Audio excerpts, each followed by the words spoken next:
ہاں مسلمانوں، جس دور سے ہم گزر رہے ہیں، ہر روز نت نئے فتنے ہمارے سامنے آ رہے ہیں اور ایسے مسائل جنم دے رہے ہیں کہ جو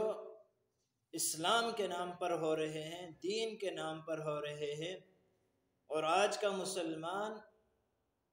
وہ کام دین کے نام پر کرتا ہے اور ثواب کی نیت سے کرتا ہے اور اللہ کی رضا کو حاصل کرنے کی نیت سے کرتا ہے،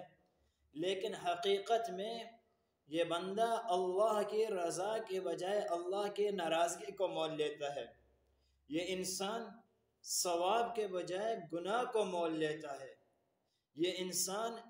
جنت والے راستے کے بجائے جہنم کے راستے پر چل پڑتا ہے۔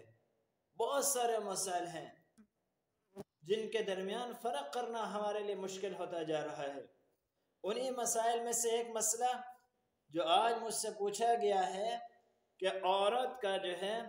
بلند آواز سے میلاد شریف کی ایسی محافل میں نعت پڑھنا، قرآن مجید پڑھنا، تلاوت کرنا کہ جس میں صرف عورتیں ہی موجود ہوں۔ اس محافل میں کوئی اجنبی نہیں ہے، کوئی اور مرد نہیں ہے، بلکہ صرف عورتوں کی محافل لگی ہوئی ہے، اور اس میں جو ہے کوئی عورت نعت پڑھتی ہے، تلاوت کرتی ہے، حمد پڑھتی ہے، اور اس کی آواز چار دیواری سے باہر غیر محرم مردوں تک جاتی ہے، اور وہ غیر محرم مرد جو ہے اس عورت کی آواز کو سنتے ہیں۔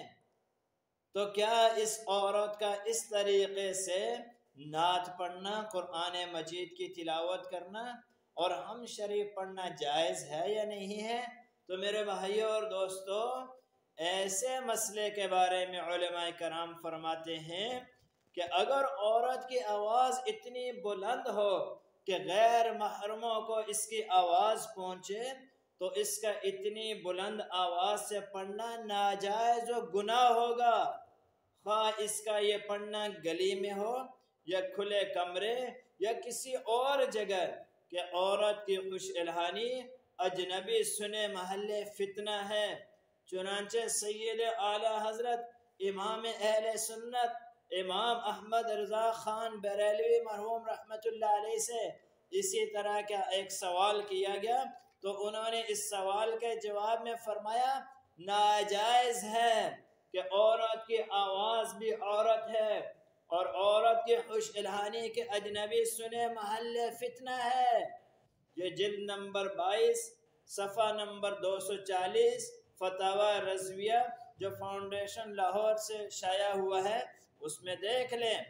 اور اسی طریقے سے دوسرے مقام پر اعلیٰ حضرت امام اہل سنت مجدد دین و ملت امام احمد رضا خان علیہ الرحمہ فرماتے ہیں کہ عورت کا خوش الہانی سے بآواز ایسا پڑھنا